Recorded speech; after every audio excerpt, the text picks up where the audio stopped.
Hello student, आज हम class 9 का चैप्टर नंबर 5 पढ़ेंगे। जीवन की मौलिक इकाई, जो बायो का प्रथम चैप्टर है। चैप्टर के नाम से ही पता चल रहा है कि हमें इस चैप्टर में पढ़ना क्या है। अब इस चैप्टर का जो नाम है, पहले हम इसका मतलब समझ लेते हैं, फिर हम आगे एनसीईआरटी को लाइन बाय लाइन पढ़ेंगे। जैसे कि आप सभी देख पा रहे हैं, जीवन की मौलिक इकाई। तो इस मौलिक का मतलब क्या होता है? मौलिक का मतलब आधार होता है, जिसके बिना हम किसी भी चीज का निर्माण नहीं कर सकते।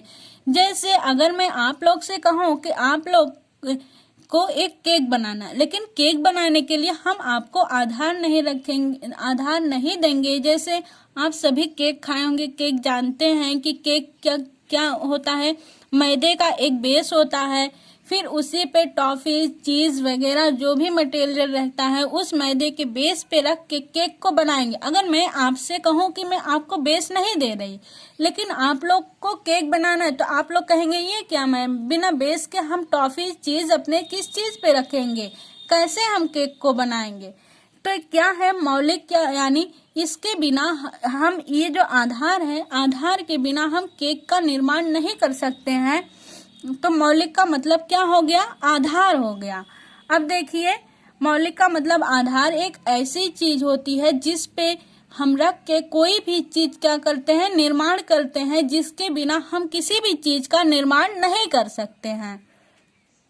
अब हमारी अगला शब्द आता है इकाई। इकाई का मतलब क्या होता है? आप सभी माला देखे हैं, माले में क्या होती है? छोटी छोटी मोतियां होती हैं। उन मोतियों को एक धागे में पिरो के फिर एक क्या बनाया जाता है? माला बनाया जाता। तो ये जो मोती होती है, अपने आप में क्या होती है? कंप्लीट होती है। ये जो एक मोती है, अपने आप में कंप्लीट है, अपने स्ट्रक्चर में, रंग में क्या है? पूर्ण रूप से कंप्लीट है। ऐसा नहीं कर सकते हैं कि ये जो मोती है, इस मोती के बिना ये मोती नहीं रहेगी, इसको इस मोती की जरूरत है, तभी ये अपने काम कर पाएगी। ऐसा बिल्कुल भी नहीं है। ये जो मोती है, अपना सारा काम खुद ही कर लेगी। अपना स्ट्रक्चर जो इसका है पूरा बना ले रही है, अपने रंग में एकदम परफेक्ट है, तभी तो ये क्या हो, एक थ्रेड में बिरो के एक माला बन रहा है। तो इकाई का मतलब क्या हो गया? एक ऐसा स्ट्रक्चर जो अपने आप में क्या होता है? कंप्लीट होता है, उसे किसी भी और स्ट्रक्चर की जरूरत नहीं होती है। वो क्या है? इकाई है, जो अपने रंग, रूप, शेप, साइज में अपने सभी काम क्या करता है? खुद ही कर लेता है, किसी के ऊपर डिपेंड नहीं रहता है। तो यहाँ पे देखिए, जीवन की मौलिक इकाई, जीवन की आधारभूत, जिसके बिना जीवन का होना संभव ही नहीं हो सकता, वो क्या है? कोशिका है। तो हम आज इस चैप्टर में कोशिका के बारे में डिटेल में पढ़ेंगे। तो फ्रेंड्स, हम एनसीईआरटी को लाइन बाय लाइन एक्सप्लेन करेंगे। तो फ्रेंड्स देखिए, एनसीईआरटी कह रही, कार्क की पतली काट के अवलोकन के आधार पर रॉबर्ट हुक ने पाया कि इसमें अनेक छोटे छोटे प्रकोष्ठ हैं, जिसकी संरचना मधुमक्खी के छत्ते जैसी प्रतीत होती। कार्क एक पदार्थ है जो वृक्ष की छाल से प्राप्त होता है। इसमें कहा जाना है कि रॉबर्ट हुक एक साइंटिस्ट थे। उन्होंने जो पेड़ की छाल होती है, उससे उन्होंने एक पदार्थ निकाला, जिससे उनको क्या मिला? कार्क मिला। और कार्क को जब सूक्ष्मदर्शी में उन्होंने देखा, तो उन्हें मधुमक्खी के छत्ते की तरह छोटे छोटे रचनाएं दिखाई दी। सन 1665 में हुक ने स्वनिर्मित सूक्ष्मदर्शी से देखा था। वृक्ष की छाल से जो उन्हें कार्क मिला था, वो उन्होंने कब देखा था? 1665 में अपने ही द्वारा बनाए गए सूक्ष्मदर्शी से उन्होंने देखा था। आगे देखिए, रॉबर्ट हुक ने इन प्रकोष्ठों को क्या कहा था? कोशिका कहा था। कोशिका नाम किसने दिया था? रॉबर्ट हुक ने दिया था। कोशिका का लैटिन भाषा में जो अर्थ होता है, उसका मतलब छोटा कमरा होता है।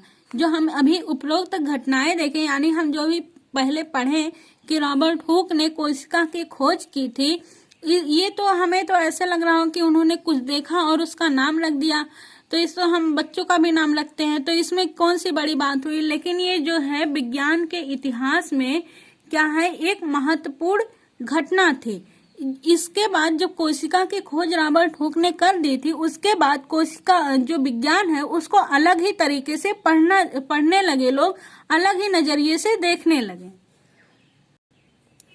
इस प्रकार सबसे पहले हुक ने बताया कि जो सजीव होते हैं उनमें छोटी छोटी इकाइयां होती हैं। छोटे छोटे, जैसे अभी इकाई का मतलब हम क्या पढ़े, अपने आप में एक ऐसा कंप्लीट स्ट्रक्चर जो किसी पे डिपेंड नहीं हो सकता है, वो अपना काम खुद ही कर लेता। ऐसे क्या होती है, सजीवों में छोटी छोटी इकाइयां होती हैं, और इन इकाइयों का जो जीव विज्ञान में वर्णन कोशिका शब्द का उपयोग आज भी किया जा रहा है। उन्होंने उन इकाइयों का नाम क्या दिया था, कोशिका दिया था, और कोशिका शब्द का जीव विज्ञान में आज भी उपयोग किया जा रहा है। अब देखिए यहाँ पे हमारा एक्टिविटी 5.1 है। आइए हम इस एक्टिविटी को समझ लेते हैं। तो फ्रेंड्स, एक्टिविटी 5.1 को करने के लिए हमें क्या करना है, एक प्याज का छिलका लेना, और प्याज का छिलका का जो भीतरी सतह होता है, जो कर्व होता है यानी धंसा हुआ सतह होता है, चिमटी की सहायता से क्या करना है, इसकी झिल्ली को निकाल लेना है। और झिल्ली को निकालने के बाद जो कांच की कटोरी हम लिए रहेंगे, इसमें पहले तो से ही जल भरा रहेगा, और इस झिल्ली को इस जल भरे कटोरी में रख देंगे जो कांच की रहेगी। क्यों इसमें रखेंगे, ताकि झिल्ली मुड़े ना और सूखे भी ना। फिर इसके बाद क्या करेंगे हम लोग, फिर इसके बाद कांच की एक पट्टी लेंगे जिसे स्लाइड कहते हैं। इस पे रखने के बाद कुछ पानी का 1-2 बूंद डाल देंगे, पहले से ही बूंद इस पट्टी पे डाले रहेंगे। उसके बाद क्या करेंगे, इस झिल्ली को रख देंगे।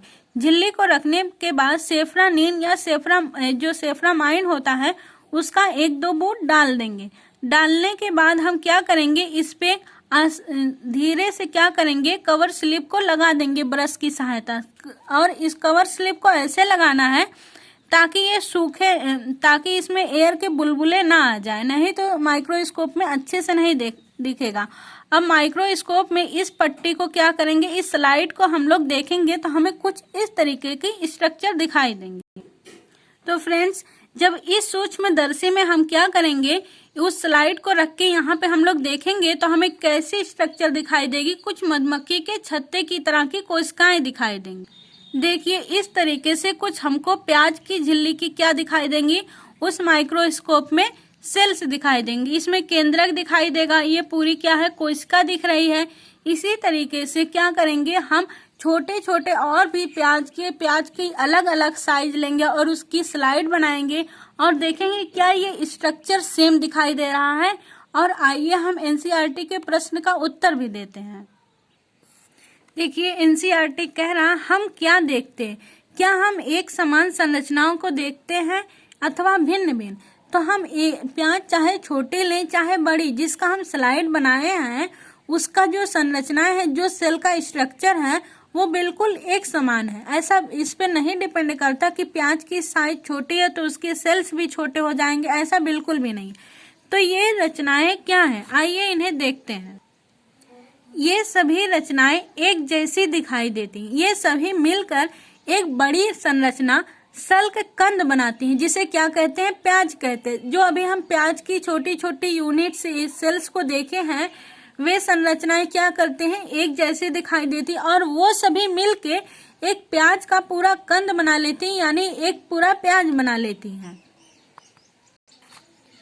इस क्रियाकलाप से हमें पता चलता है कि विभिन्न आकार के प्याज में सूक्ष्मदर्शी द्वारा देखने पर एक जैसी संरचनाएं दिखाई देती। जो हमें अभी एक्टिविटी हम लोग ने किया, तो हम लोग ने छोटे प्याज और बड़े प्याज दोनों प्याज की क्या बनाए, स्लाइड बनाए। और उस एक्टिविटी में जब हम लोग ने देखा तो जो सेल की संरचना यानी कोशिका की संरचना है वो एक जैसी दिखाई देती है। तो इस एक्टिविटी से हमें कंफर्म हो गया, चाहे प्याज छोटा रहे या फिर बड़ा रहे, जो सेल का स्ट्रक्चर है वो एक ही जैसा दिखाई देगा। ये छोटी संरचनाएं जो हम देख रहे हैं, सल्क कंद प्याज की क्या है, मूलभूत इकाई है। तो देखिए यहाँ पे जो प्याज है, जो इसका यहाँ पे हम लोग माइक्रोस्कोप में देखें, इसकी जो सेल्स है यही छोटी छोटी सेल्स मिलके क्या करते हैं, पूरा प्याज बनाते हैं। यही प्याज की मूलभूत इकाई है। इस सेल के बिना प्याज का निर्माण नहीं हो सकता, इसीलिए क्या है, प्याज की आधारभूत इकाई है। इसी से मिलके ही प्याज बना हुआ है। बिना अगर ये सेल नहीं रहेगी तो प्याज नहीं बन पाएगा। और इन रचनाओं को क्या कहते हैं, कोशिका कहते हैं। तो फ्रेंड्स, जो हम ये स्ट्रक्चर देख रहे हैं ये क्या है, कोशिका है। जो ये कोशिका है ये प्याज की मूलभूत इकाई है। इसी से मिलके क्या होता है, एक पूरा प्याज का कंद बनता है। बिना इसके प्याज नहीं बन सकता। आइए हम एनसीईआरटी को आगे पढ़ते हैं। न केवल प्याज बल्कि जितने भी जीव जंतु हम अपने आस पास देखते हैं वे सभी किससे मिलके बनी होती हैं, कोशिकाओं से बनी होती है। यद्यपि कुछ जीव एक कोशिकी भी होते हैं।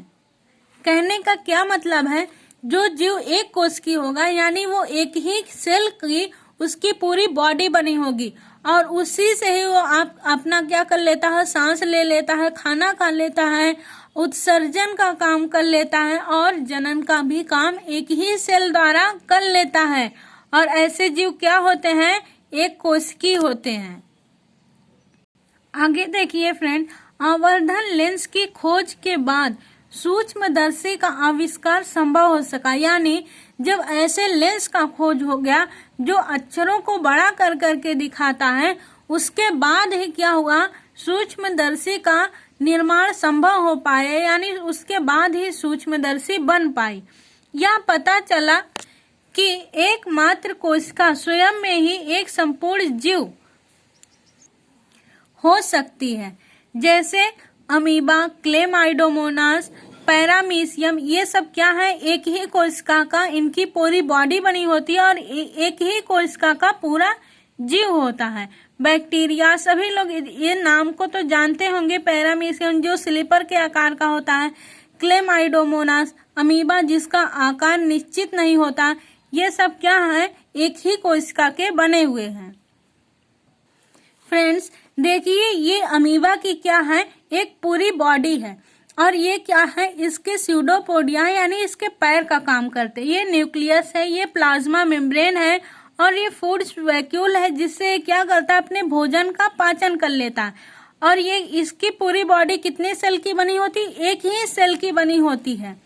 और ये अपने जीवन के सभी कार्य जो उसके जिंदा रहने के लिए जरूरी हैं वो सभी काम क्या कर लेता है, ये अमीबा कर लेता है एक ही सेल के द्वारा। इसलिए इस अमीबा को क्या कहते हैं, एक कोशिकीय जीव कहते हैं, क्योंकि इसके पूरी बॉडी में एक ही कोशिका पाई जाती है। इसके अतिरिक्त बहुकोशिकीय जीवों में अनेक कोशिकाएं समाहित होकर विभिन्न कार्य को संपन्न करने के लिए विभिन्न अंग का क्या करते हैं, निर्माण करते हैं। यानी जैसे ह्यूमन बॉडी है तो इसमें ढेर सारी कोशिकाएं पाई जाती है और इन्हीं कोशिकाओं से मिलके अंग का निर्माण होता है। यानी कोशिकाएं मिलके टिश्यू बनाती हैं, ऊतक बनाती हैं और ऊतक मिलके अंग बनाते हैं, अंग मिलके अंग तंत्र बनाते हैं। फिर वो क्या करती हैं, अपने काम का बंटवारा कर लेती हैं, अलग अलग काम को अलग अलग अंग क्या करते हैं, संपन्न करते हैं। यहाँ पे देखिए बहुकोशिकीय जीवों का भी क्या दिया है, एग्जाम्पल दिया है। जैसे यहाँ पे दिया है फंजाई यानी कवक, मशरूम सभी लोग जानते होंगे और सभी लोग खाए होंगे, पादप यानी पेड़ पौधे और जंतु। क्या हम कुछ और एक कोशिकीय जीवों के विषय में पता कर सकते हैं? बिल्कुल पता कर सकते हैं। बहुत ही छोटे छोटे एक कोशिकीय जीव पाए जाते हैं जो इन्फेक्शन काज करते हैं, डिसीज कॉजिंग होते हैं और कुछ तो ऐसे होते हैं जो हमारे लिए हेल्पफुल भी होते हैं। जैसे ई कोलाई हमारी आंत में रहता है, जो हम हरी सब्जियां खाते हैं, ई कोलाई उसमें जो सेलुलोज पाया जाता है उसका पाचन करता है। प्रत्येक बहुकोशिकीय जीव एक ही कोशिका से विकसित हुआ, लेकिन कैसे, इसमें कहा जा रहा है जो बहुकोशिकीय जो पेड़ पौधे होते हैं, जो ह्यूमन होता है, जो डॉग होता है, कैट होती है, वो एक ही कोशिका से मिलके बनी होती है। लेकिन कैसे एक कोशिका इतनी ढेर सारा कोशिका बना के एक पूरी बॉडी बना देती है, कैसे ऐसा होता है, ऐसा कैसे हो पाता है? कोशिकाएं क्या करती हैं, विभाजित होती हैं और अपने ही जैसी कोशिकाएं बनाती हैं, जिससे क्या होता है, संपूर्ण बॉडी का निर्माण हो जाता है। और इस प्रकार सभी कोशिकाएं अपनी पूर्ववर्ती कोशिकाओं से ही उत्पन्न हुई होती है। जो पुरानी कोशिकाएं होती हैं उन्हीं से ही नई कोशिका का क्या होता है, निर्माण होता है। फ्रेंड्स यहाँ पे देखिए, कोशिका का पता सबसे पहले किसने लगाया था, रॉबर्ट हुक ने लगाया था। और उन्होंने क्या देखा, कॉर्क की पतली काट को जब सूक्ष्मदर्शी के नीचे रख के देखा तो उन्हें क्या मिला, कोशिका, मधुमक्खी के छत्ते की तरह स्ट्रक्चर मिला था, जिसे उन्होंने क्या कहा था, कोशिका कहा था। तो रॉबर्ट हुक ने सबसे पहले कोशिका की खोज की थी। अगर क्वेश्चन ऐसा आए सबसे पहले कोशिका की खोज किसने की थी, तो आंसर आएगा रॉबर्ट हुक। अगर आगे देखिए, फिर लीवेनहॉक ने सबसे पहले उन्नत सूक्ष्मदर्शी से तालाब के जल में स्वतंत्र रूप से जीवित कोशिका का पता लगाया। अगर क्वेश्चन आएगा कि जीवित कोशिका का पता सबसे पहले किसने लगाया था, तो इसका आंसर है लीवेनहॉक ने। यानी जो रॉबर्ट हुक ने देखा था वो डेड कोशिका यानी मरी हुई कोशिका थी, और लीवेनहॉक ने जो देखा था तालाब के जल में वो जिंदा कोशिका थी। रॉबर्ट ब्राउन ने 1831 में कोशिका में केंद्रक का पता लगाया। कोशिका के अंदर जो कणिका की तरह संरचना दिखती है उसका नाम केंद्रक है, जिसकी खोज किसने की थी, रॉबर्ट ब्राउन ने। जे.ई. पुरकिंजे ने 1839 में कोशिका में स्थित तरल जैविक पदार्थ को जीव द्रव्य नाम दिया था। अभी हमने क्या देखा, अमीबा में वाटरी लाइक स्ट्रक्चर देखा, जिसका नाम क्या होता है, प्रोटोप्लाज्म होता है। उसका खोज किसने किया था, पुरकिंजे ने किया। यहाँ पे देखिए फ्रेंड्स, जो ये हमारी एक कोशिका का अमीबा है, यहाँ पे जो जेली लाइक स्ट्रक्चर पाए जाएंगे जिसे हम क्या कहते हैं, प्रोटोप्लाज्म कहते हैं। यहाँ पे जो जेली लाइक स्ट्रक्चर पाया जा रहा है प्रोटोप्लाज्म, इसका खोज कौन किया था, पुरकिंजे किए थे। दो साइंटिस्ट स्लाइडेन और स्वॉन ने क्या किया, कोशिका सिद्धांत के विषय में बताया। कोशिका सिद्धांत के बारे में उन्होंने क्या बताया कि सभी पौधे तथा जंतु कोशिकाओं से बने होते हैं और वे जीवन की मूलभूत इकाई हैं। इन्होंने स्लाइडेन और स्वॉन ने मिलकर बताया कि सभी जीव जंतु पेड़ पौधे जो भी हैं कोशिकाओं से बने हैं। बिना कोशिका की इनका निर्माण संभव नहीं हो सकता, यानी कोशिका ही इनकी क्या है, जीव जंतुओं पेड़ पौधों की मूलभूत इकाई है। फिर आगे एक और साइंटिस्ट